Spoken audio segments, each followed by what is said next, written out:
Hello, sports fans. Welcome to Sports on the Spot. My name is Willie Charger, also known as the Professor, and I'll be joined by Nick James. Together, we're going to be giving you our insights on the National Football League playoffs, which are now down to the final two teams heading into the Super Bowl in a couple of weeks.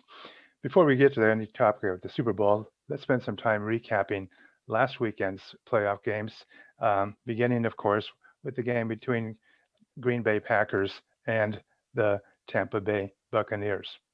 Uh, Nick, can you give us your analysis on that game?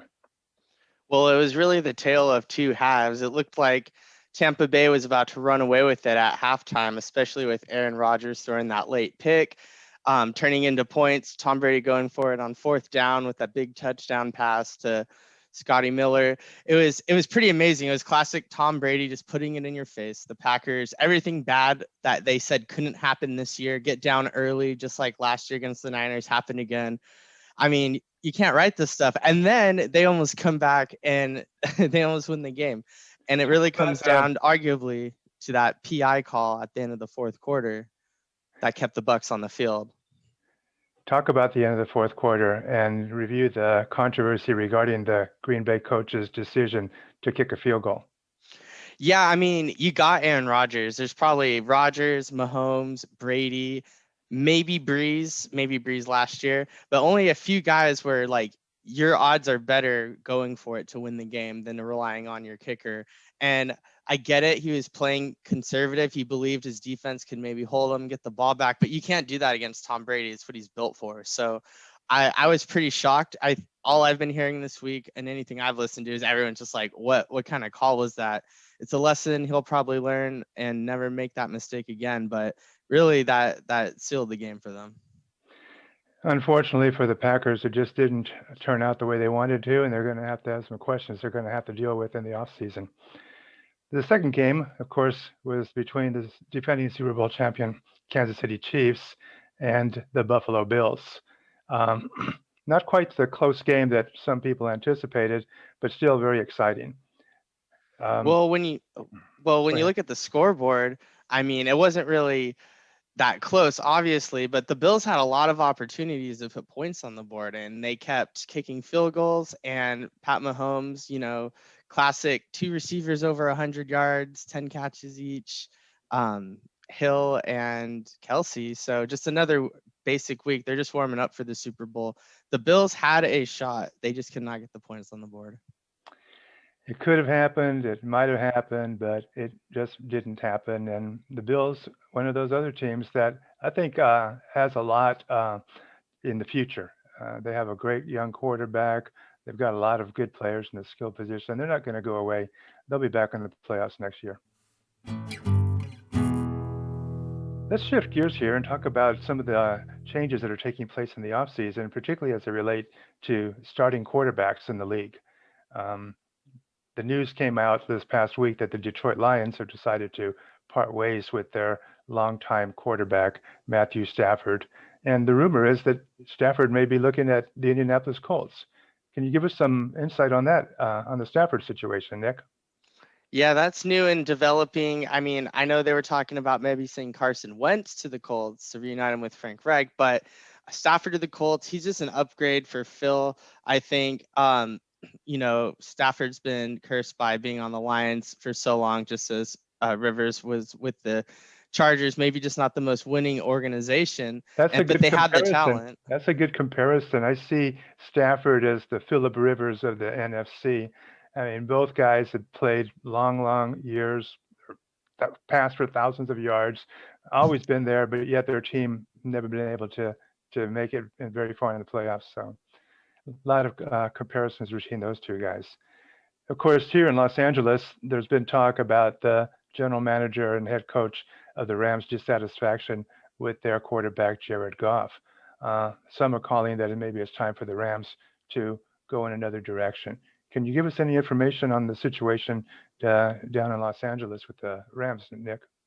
I don't think they're going to move on from Goff. I mean, he was hurt this this postseason in the playoffs. He had the pins in his thumb. He was the backup because of that, and then his backup got hurt, so he shouldn't even have played. So any poor performance in the playoffs definitely attributes to those injuries.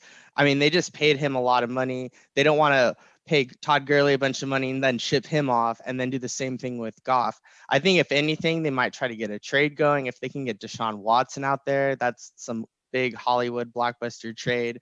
They did a big trade for Jalen Ramsey a few years ago, and now this is, if they're going to go get someone, they're going to get someone to try to win. There's not like a really good upgrade for Jared Goff just sitting out there. Maybe Stafford, but I don't think they're going to move on from him.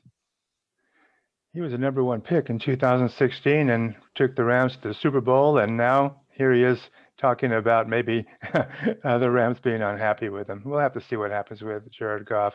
He's a Cal Bear. I have to root for the guy.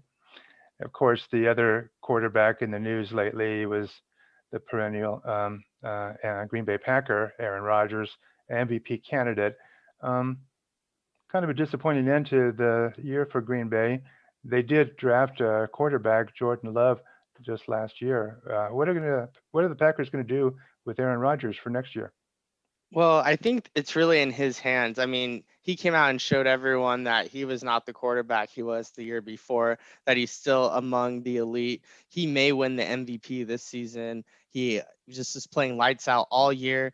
I mean, really, it came down to that field goal last week, like we talked about. He just went to Devontae Adams 3 times in a row. They're just trying to hammer it in. Like, you make that touchdown, you got a whole different game. Brady doesn't score at the other end of the half there, and we're not talking about this. We're saying, oh my gosh, he's finally there. But he's 1-4 in the conference final games, I think, and or he's won 1 of 4. But regardless, they're not done with him yet. They're not going to get any better with Love. I mean, it's really up to him. His future's a beautiful mystery. So Love's we'll going see. to Love's going to have to wait a couple of years behind Aaron Rodgers. I think that was the strategy when they drafted the young quarterback out of Utah a couple of seasons ago. Remember that Aaron Rodgers didn't jump in and start playing as a starter with the Packers. He had to wait behind. Oh, who was that guy? Guy by the name of, was it Favre? I can't remember. Yeah, it was a long time ago. But Rodgers has been in the league a long time. Now it's time for the Sports on the Spot question. And this question is coming in from Stowager, who wants to know, do you think the Super Bowl would be improved if it was a series instead of a single game? That's a great question, Snowager. Well, it's kind of hard because you can have a series in sports like basketball and baseball where you already play over 100 games in the regular season. If you make it to the Super Bowl, that's like 19 games or something throughout a whole season. And it's just so much wear and tear on the body. I don't think it would be better if it were a series. I think maybe if they had like the super 5th quarter. I think if you put a 5th quarter in there and really let them battle it out for an extra quarter, not including overtime, I think that could enhance the Super Bowl because everybody wants more Super Bowl. I have to jump in on this one. I think that's a ludicrous idea. The idea that if you'd have a series of games to decide an NFL championship after they only played, a 15-game season, that doesn't make very much sense to me. You're right, Nick. Everybody's all banged up just to try to make it through the regular season. Can you imagine some teams trying to win, let's say 2 out of 3 games, or God forbid 4 out of 7 once it was all over? I don't think so. It would be good if when people like to watch a lot of football, but I don't think so. Let's leave things the way they are. Can't fix something if it's not broken. Well, that's it for this week's show. Thanks to everyone out there for watching. Please remember to subscribe and to like our show. Comment if you have anything to say. Remember that also Sports on the Spot questions can be submitted to sportsonthespot@gmail.com. That's going to be it for today's episode. Don't forget to watch next week, where we're going to be spending some time previewing the Super Bowl that's going to be coming up very, very soon. Have a good one. We'll see you all then. Thanks, everybody.